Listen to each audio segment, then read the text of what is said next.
बिस्मिल्लाहिर्रहमानिर्रहीम। उम्मीद करता हूँ तमाम नाज़रीन खैर आफ़ियत से होंगे। कुछ दिनों पहले मैंने एक वीडियो बनाई थी जिसमें मैंने यह बात की थी कि आप कमज़ोर बच्चों की मंजिल किस तरीके से याद करवाएंगे, और उसमें मैंने बात की थी कि आप उन बच्चों को एक पारा दें और एक पारे में एक पाव आप उनसे ख़ुद सुने।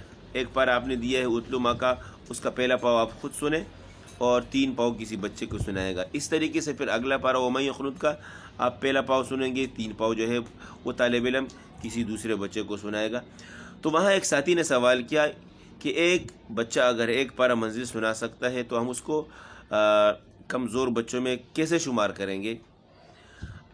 उन्होंने पूछा कि आप उन बच्चों को उन बच्चों की तरतीब बताएं कि जो एक पारा नहीं सुना सकते हैं। तो आपके जहन में ये बात रहे कि आप काबिल उस्ताद उसी वक्त समझे जाते हैं कि जब आप एक बच्चे के जहन को परखें, उस बच्चे को परखें, उस बच्चे को उसकी सलाहियतों को आप समझें कि ये बच्चा किस काबिल है। आया ये बच्चा एक पारा सुना सकता है, आया ये बच्चा 2 पारे सुना सकता है, या आया ये बच्चा कमज़ोर है आधा पारा सुना सकता है।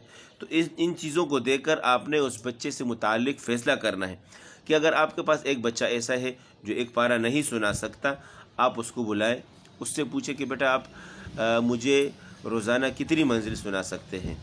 अगर उसने 15 पारे पढ़े हैं तो आप उससे पूछें कि आप कितनी मंजिल सुना सकते हैं।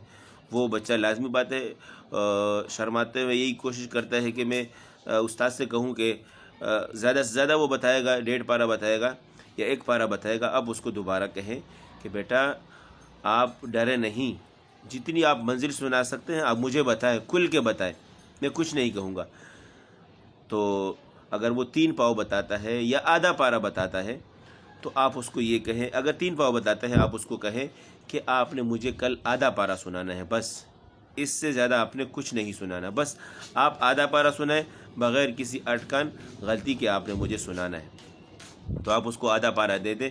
उम्मीद करते हैं कि इंशाअल्लाह ये आधा पारा कल के रोज़ ये बेहतरीन अंदाज में आपको बिल्कुल पुख्ता सुनाएगा। और अगर ये आधा पारा भी नहीं सुना सकता तो फिर आप ऐसा ना करें कि आप उसको 2 पारे मंजिल दे दें, 1 पारा मंजिल सुना दे दें और कहें कि नहीं आपने याद करना है किसी हाल में भी। तो कल को आप जब सुनेंगे उसको याद नहीं है, आप उसको दोबारा टाइम देंगे, फिर अगले दिन यही तरतीब होगी, फिर उसके बाद यही तरतीब होगी। तो आए रोज़ उसकी मंजिल बिगड़ती रहती है, उसके पारे कमज़ोर होते रहते हैं। बल्कि आप ये तरतीब बनाएं कि उसको वो जितना याद कर सकता है। अच्छा, ये मैं उन बच्चों से मुतालिक बात कर रहा हूँ जिनकी मंजिल कच्ची हो गई है, याद नहीं है। तो आप उनको 1 पाव दे दें, लेकिन 1 पाव बग़ैर अटकन के आपने सुनाना है। इस तरीके से फिर दूसरे दिन दूसरा पाव, तीसरे दिन तीसरा पाव, पारा पूरा हुआ, उस पारे को पूरा सुना आपने और जायज़े के लिए भेज दिया जो भी निगरान आपका मुकर्रर हो। इस तरीके से 1 पारा, फिर 2 पारे, फिर 3 पारे, आहिस्ता आहिस्ता करके जितना वो सुना सके बच्चा उतना ही आपने उससे सुनना है, ज़्यादा उस पर बोझ नहीं डालना है। चूँकि अल्लाह रब्बुल इज़्ज़त ने इंसानों के मुख्तलिफ़ जहन बनाए हैं, बाज़ बच्चे ज़हीन, बाज़ बच्चे दरमियाने टाइप के और बाज़ बच्चे कमज़ोर होते हैं। तो हर एक बच्चे को हम एक तौर पर नहीं ले सकते। ज़हीन बच्चों को ज़हीन के तौर पर लेना है, उसको उसी मुताबिक चलाना है।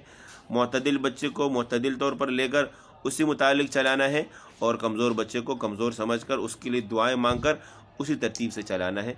तो उम्मीद करता हूँ आप अपने बच्चों की काबिलियत देखकर इसी तरीके से तरतीब बनाएंगे। किसी भी साहिब को कोई भी सवाल हो शोबा हिफ़्ज़ गिरदान नाज़रा से मुतालिक आप ज़रूर पूछें, या मुसाबक़ात से मुतालिक आप ने कोई सवाल पूछना हो, रहनुमाई लेनी हो, तो इंशाअल्लाह मैं ज़रूर इससे मुतालिक बात करूँगा। इसी के साथ मैं इजाज़त चाहता हूँ। अपना ख्याल रखिएगा। अल्लाह हाफ़िज़।